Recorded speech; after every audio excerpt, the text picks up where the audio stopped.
Hey everyone, Gradius here, and this is the video for using the quadratic formula. And we're going to use this quadratic formula in order to solve quadratic equations.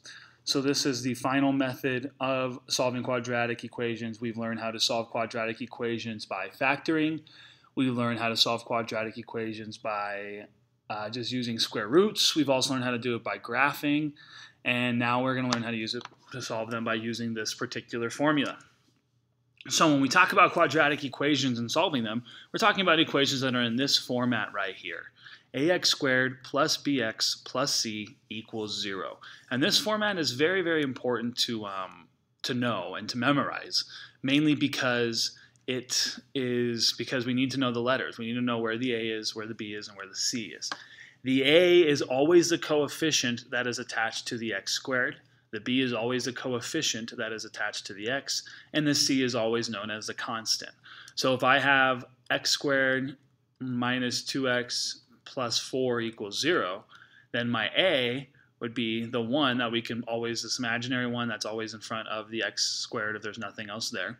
So my a would be 1, my b would be negative 2, and my c would be the 4. Okay, so very, very, very important for us to know that, because if we want to solve this equation right here or any other quadratic equation and it's in this format, we can do so by using this formula called the quadratic formula. So that's negative b plus or minus the square root of b squared minus 4ac, and all of that is divided by 2a. So again, this is plus or minus. So this is going to turn into two separate problems to yield two possible answers, solutions in the end. So let's go ahead and look at how to use this formula in action with some examples. So I have an equation here, 3x squared plus 5x equals 8. Here's my quadratic form. I just left it on here so we have it. So first thing I need to realize, I need to make sure that my formula, my equation is in this format, the ax squared plus bx plus c equals 0.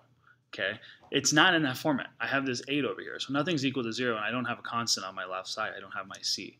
So I need to move the 8 over by subtracting 8 on both sides. That's going to give me 3x squared plus 5x minus 8. I still have my equal sign, and then all of that is going to be equal to 0. So now I'm in this format. I have an a, I have a b, I have a c.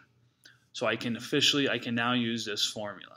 So first is negative b. So negative b, so that'd be negative 5 plus or minus the square root of b squared, so that's 5 squared, minus 4 times my a is 3, and then times my c is negative 8.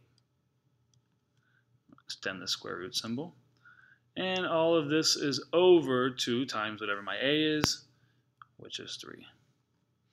And now I can just simplify this using my order of operations. So the first thing I want to do is I always want to simplify under the radical. So I need to do my exponent first. Okay, so if I'm looking at just what's under the radical, that's all I'm focused on. I have 25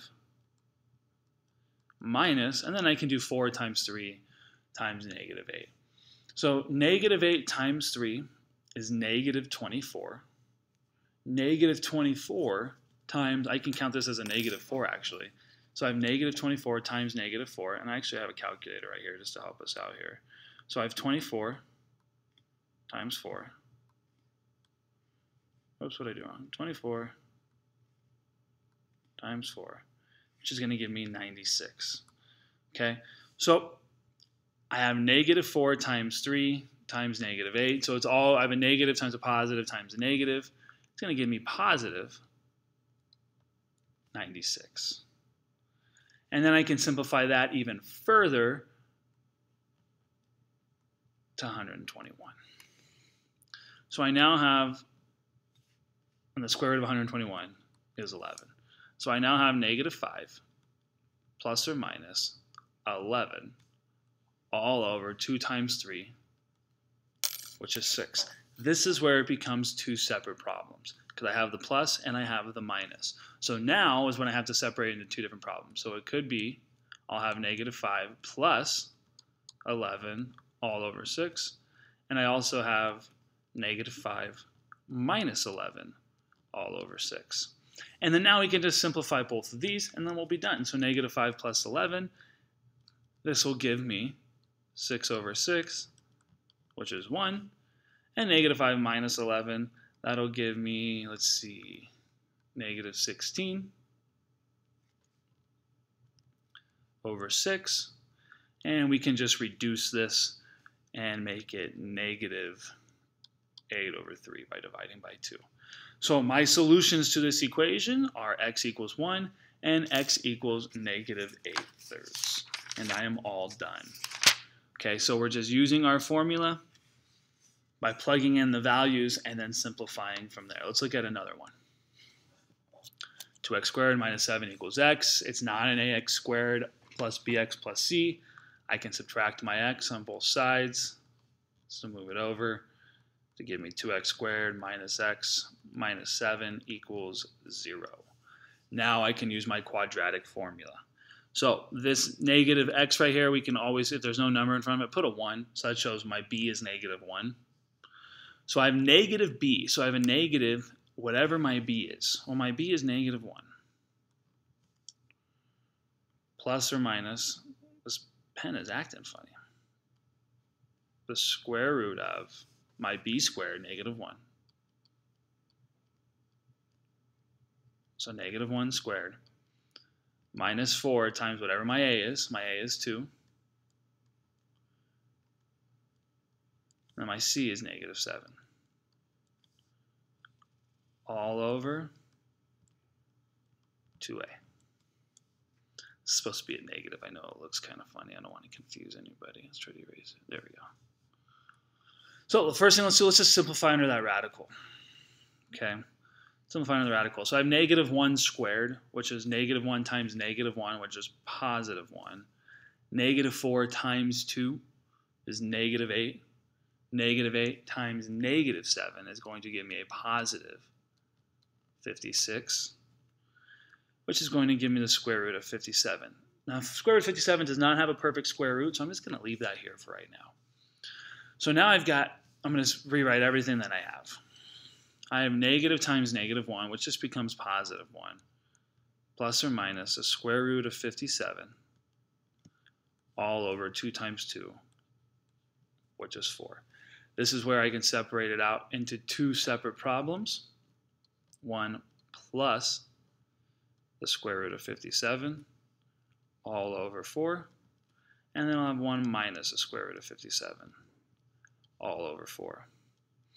Now, in order to get close to an exact answer, what we need to do is find out what the square root of 57 is. And I don't want to actually estimate, so what I'm going to do is I'm just going to plug it into a calculator.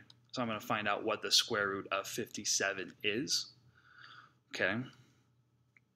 7.54 and all these big numbers right here. I'm just going to round this, and we're just going to say it's 7.5. Let's keep it, let's just round to the nearest tenth.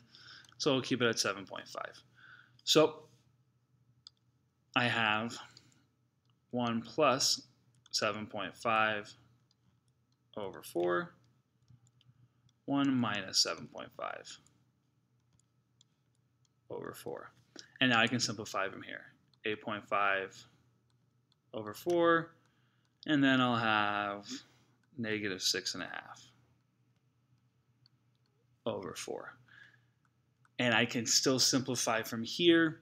And you know what I'm going to do for this one, just because I have a decimal in my numerators, I think I'm going to go ahead and simplify with the calculator by just doing 8.5 divided by 4. Whoops. So we're going to do 8.5. What's going on here? What am I doing? There we go. 8.5 divided by 4. That's going to give me 2.125, so that's one of my possible answers.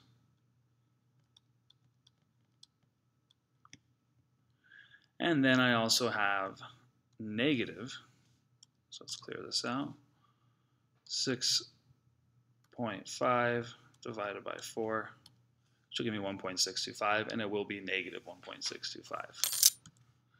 And that's it. Hope this video helps. Thank you for watching, and leave me any questions in the comments if you need to. Thanks.